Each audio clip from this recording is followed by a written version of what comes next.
Welcome back. Today we're going to talk about the Tlingit myth, man who entertained bears. And like all of these paired texts, they're there for a reason. They're connected in some way to what's going on in the story, Touching Spirit Bear. For this one, obviously a lot of what's happening in the story right now has to do with the lessons that Cole has learned, the totem and things like that, lessons he's learned from the dance of the different animals, which are all Native American lessons. And so this is actually really a really good connection because it's a lesson from the Tlingit tribe, who are the ones that are kind of featured in this book and Edwin's a part of. And so we have this story, Man Who Entertained Bears. Like a lot of Native American legends, there's a story that's told and animals are usually involved and they're talking in the story. But there's a lesson that's supposed to be taken from the story. So while you're reading the story, make sure you pay attention to what that lesson is. So we'll go ahead and click on our page for the day, which goes through our objective and our basically assignment. So our objective is that you're going to read and annotate Men Who Entertain Bears, making connections with Touching Spirit Bear. So you're just going to be thinking about what are some of the similarities that you're seeing from what Edwin is talking about, what Cole's going through, the different lessons that are going on there. We're doing the starter right now. Our classwork is to annotate, and there's some after reading questions as well. And then for our closure, there is a quiz for this module. You have to get at least a 2 out of 4 to move on, but you can take it as many times as you need. So it's only 4 questions. It's a pretty quick quiz there. All right. So from here, we have to view this page as it says right here. We just viewed that, so we're good. Now we can go on to our assignment. And when you go to the assignment, it's going to open up one of these. I have the directions here for kind of all of them. It's just a reminder on how you turn these documents in because we're going through Kami, not Google Docs. Has more features, but the turn-in process is a little bit different. It's actually easier, but I want to make sure you understand that. So that's why I include this picture here. So you'll click on this button right here to take us to the actual assignment, the chapter. And we have an annotation guide for this one.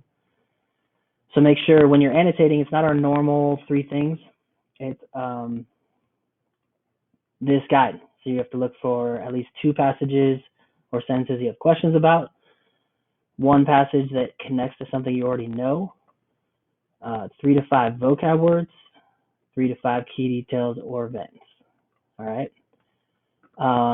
Some of these things might overlap, so some of your key events could also be things you have questions about or a connection. You can highlight it just once, but then just make sure you comment on it twice. All right. So I have one done for you here to comment. You'll just click on the comment box and you'll highlight something. I highlighted part of this first sentence. The sentence was, a man belonging to the Raven clan, living in a very large town, had lost all of his friends, and he felt sad to think that he was left alone. And so I just highlighted that second half of that sentence. And I said, that's pretty sad. What happened to his friends?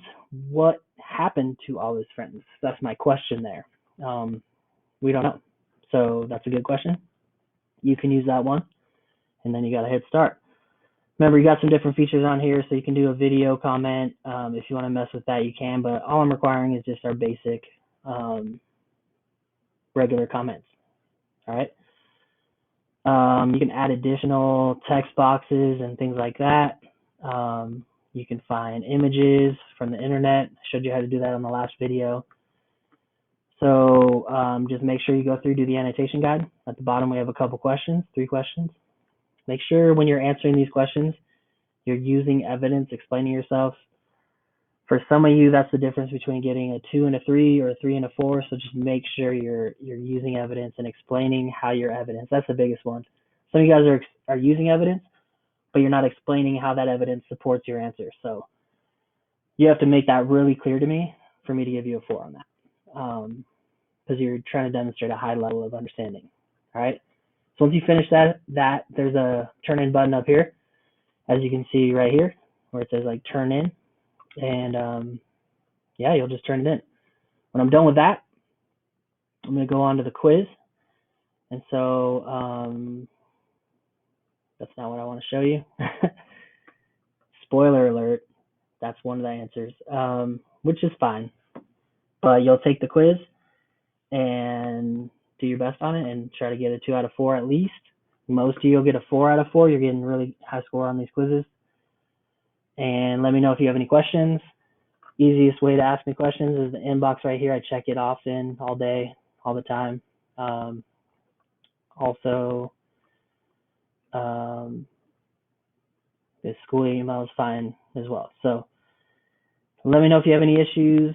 Man Who Entertained Bears, get it done. Enjoy the reading. I'll talk to you next time.